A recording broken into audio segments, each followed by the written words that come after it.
এশিয়ার অন্যতম সেরা অবকাশ যাপনের স্থান থাইল্যান্ড। দেশটির অর্থনীতিতে পর্যটন খাতের অবদান 10%-এরও বেশি। তবে ইরান যুদ্ধের প্রভাবে গেল 3 মাসে ভাটা পড়েছে দেশটিতে আসা পর্যটকদের সংখ্যায়। চলতি বছরে দেশটিতে প্রায় 3.5 কোটি বিদেশি পর্যটক আসার লক্ষ্য নিয়েছে থাই সরকার।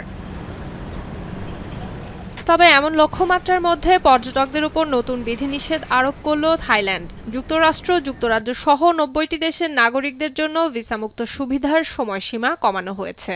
ভিসামুক্ত ভ্রমণের সুবিধা 60 দিন থেকে কমিয়ে করা হয়েছে 30 দিন। অর্থাৎ 1 মাসের বেশি সময় দেশটিতে অবস্থান করতে হলে নতুন করে ভিসার আবেদন করতে হবে পর্যটকদের। সম্প্রতি থাইল্যান্ডের মন্ত্রিসভায় এই আদেশটি অনুমোদন হয়। নতুন ভিসা ব্যবস্থাটি গেজেট আকারে প্রকাশিত হবার 15 দিন পর কার্যকর হবে। তবে নির্দিষ্ট কোনো তারিখ উল্লেখ করেনি। থাই সরকারের দাবি, সুনির্দিষ্ট কোনো দেশের নাগরিকদের লক্ষ্য করে নয়, বরং ভিসার অপব্যবহার ঠেকাতে এই পদক্ষেপ নেওয়া হয়েছে। পর্যটনের নামে থাইল্যান্ডে এসে অনেক বিদেশি নাগরিক নানান ধরনের অপরাধমূলক কাজে জড়াচ্ছেন।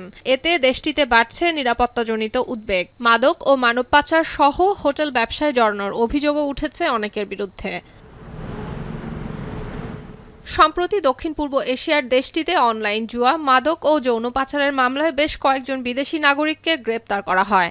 এদের মধ্যে বেশ কয়েকজন ব্রিটিশ নাগরিকের বিরুদ্ধে মাদক পাচার সহ অপরাধমূলক কাজের অভিযোগ রয়েছে। করোনা মহামারীর পর অর্থনীতিকে চাঙ্গা করতে 2024 সালে 93টি দেশের পর্যটকদের জন্য 60 দিন পর্যন্ত ভিসামুক্ত সুবিধা চালু করেছিল থাইল্যান্ড। সুলতানা দিনা, এখন বিশ্ব। Lily premium gold soap 24 carat gold এনে দেয় রিয়েল গোল্ডেন গ্লো।